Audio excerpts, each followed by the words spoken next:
2006 সালের 28 অক্টোবর বিভৎস হত্যাকাণ্ড ও নারকীয় তাণ্ডবের মধ্য দিয়ে বাংলাদেশ আওয়ামী লীগ ক্ষমতায় আসার পথ তৈরি করে। এক পর্যায়ে 2007 সালের 11 জানুয়ারি গঠিত হয় 1-11 সরকার। তাদের অধীনে 29 ডিসেম্বর 2008 সালে অনুষ্ঠিত প্রশ্নবিদ্ধ নির্বাচনের মাধ্যমে ক্ষমতায় আসে আওয়ামী লীগের নেতৃত্বাধীন 14 দলীয় মহাজোট। প্রধানমন্ত্রী হন আওয়ামী লীগ সভানেত্রী শেখ হাসিনা। তারপর থেকেই দেশে একের পর এক চলতে থাকে গণবিরোধী কর্মকাণ্ড। কাঁটাতারে ফেলানি ঝুলন্ত লাশ, শিক্ষাঙ্গনে সন্ত্রাস, পিলখানায় সেনা হত্যাকাণ্ড, আল্লামা সাঈদীর রায় ঘোষণা পরবর্তী গণহত্যা, হেফাজতের সমাবেশে গণহত্যা। আওয়ামী সরকার মুক্তিযুদ্ধের সময় সংঘটিত অপরাধের বিচারের নামে শুরু করে জামাত নেতৃবৃন্দকে হত্যার মিশন। 45 বছর আগের মীমাংসিত একটি বিষয়কে টেনে এনে সাজানো হয় যুদ্ধাপরাধ ট্রাইব্যুনাল নাটক। পরবর্তীতে এর নাম পরিবর্তন করে রাখা হয় আন্তর্জাতিক অপরাধ ট্রাইব্যুনাল। ইঁদুর দেখে মামদ কুকুর বলল তেড়ে হেঁকে, বলবো কি আর বড়ই খুশি হলেম তোরে দেখে। আজকে আমার কাজ কিছু নেই, সময় আছে মেলা, আয়না খেলি দুইজনেতে মোকদ্দমা খেলা। আমি হব উকিল হাকিম, আমি হব জুরি, কান ধরে তোর বলবো বেটা ফের করিস চুরি। শটান দেব ফাঁসির হুকুম অমনি একেবারে, বুঝবি তখন চোর বাছা ধন বিচার বলে কারে। তথাকথিত আন্তর্জাতিক অপরাধ ট্রাইব্যুনাল জামাত নেতৃবৃন্দের বিরুদ্ধে একের পর এক ফাঁসি রায় ঘোষণা করতে থাকে। এভাবে আদালতের কাঁধে ভর করে তারা সম্পন্ন করে জুডিশিয়াল কিলিং মিশন। ফাঁসিতে ঝুলিয়ে একে একে হত্যা করা হয় বাংলাদেশ জামাত ইসলামের আমির মাওলানা মতিউর রহমান নিজামী, সেক্রেটারি জেনারেল আলী আহসান মোহাম্মদ মুজাহিদ, অ্যাসিস্ট্যান্ট সেক্রেটারি জেনারেল আব্দুল কাদের মোল্লা ও মোহাম্মদ কামারুজ্জামান এবং বাংলাদেশের অর্থনৈতিক উন্নয়নের রূপকার মীর কাশেম আলীকে। পাশাপাশি অবৈধ রায়ে দীর্ঘ কারাদণ্ড দিয়ে থুকে থুকে মৃত্যুর দিকে ঠেলে দেওয়া হয় বর্ষিয়ান রাজনীতিক সাবেক আমিরে জামাত অধ্যাপক গোলাম আজম, আল্লামা দিলওয়ার হোসেন সাঈদী, মাওলানা এ.কে.এম. ইউসুফ, মাওলানা আব্দুস সোবহান সহ অন্যান্য নেতৃবৃন্দকে। সোনার পাখিরা একে একে উড়ে যায়, ভেঙে ভেঙে হৃদয়ের সকল বাঁধন।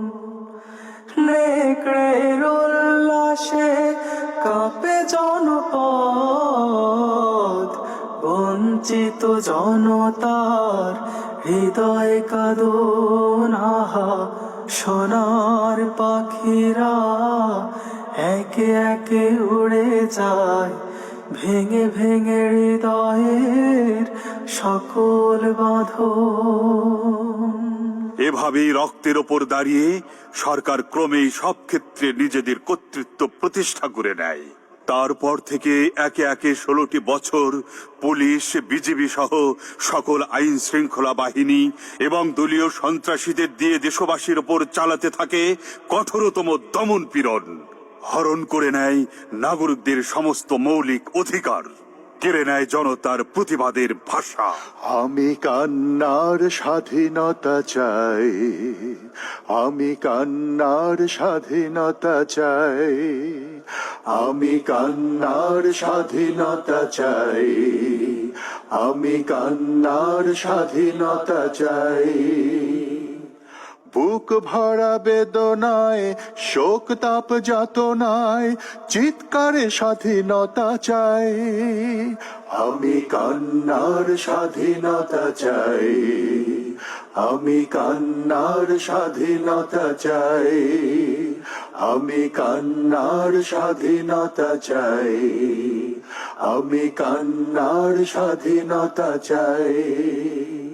এই আন্দোলনগুলোতে অকাতরে প্রাণ দেয় শত শত নারী পুরুষ, আহত হয় হাজার হাজার, গ্রেপ্তার বরণ করে লক্ষাধিক ছাত্র জনতা, কিন্তু তাতেও যেন দমানো সম্ভব নয়।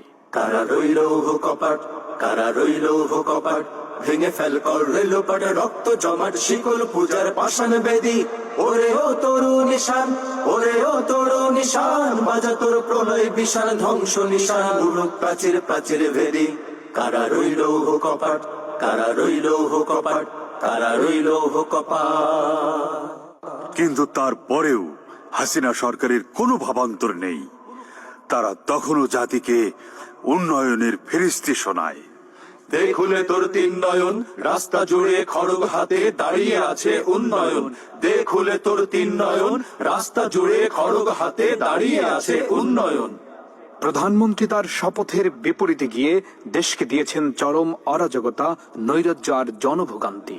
হায় না রোশানলে দেশটা আমার মানচিত্র হলো ক্ষত বিক্ষত লজ্জিত পতাকা লাল সবুজের স্বাধীনতা তুমি আর নেই অক্ষত স্বাধীনতা তুমি আর নেই অক্ষত তুমি যাচ্ছ হেরে স্বাধীনতা আধিপত্যের কাছে বারবার তুমি ফেলানি বিউটিকে বাঁচাতে পারোনি বিশ্বজিৎ অপরাধ তুমি যাচ্ছ হেরে স্বাধীনতা আধিপত্যের কাছে বারবার তুমি ফেলানি বিউটিকে বাঁচাতে পারোনি বিশ্বজিৎ অপরাধ।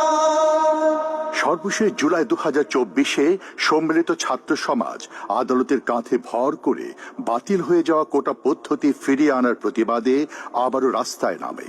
এবারও সরকার তাদেরকে একইভাবে দমনের পথ বেছে নেয়। প্রথমেই তাদের গায়ে বিশেষ ট্যাগ লাগাতে চান স্বয়ং প্রধানমন্ত্রী।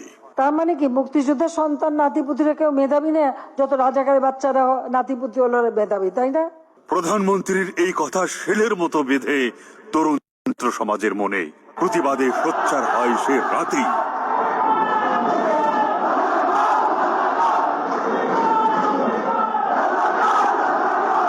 ছাত্র সমাজের এহেন রূপক ধর্মী স্লোগান ও প্রতিবাদ সরকারকে আরো প্রতিশোধ পরায়ণ করে তোলে।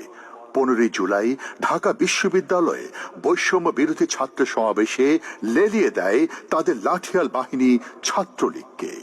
16 জুলাই সারা দেশে আরো ব্যাপক হারে ছাত্ররা রাস্তায় নেমে আসে। সেদিনই শহীদ হন আবু সাইদ, মীর মুগ্ধ সহ আরো বেশ কয়েকজন।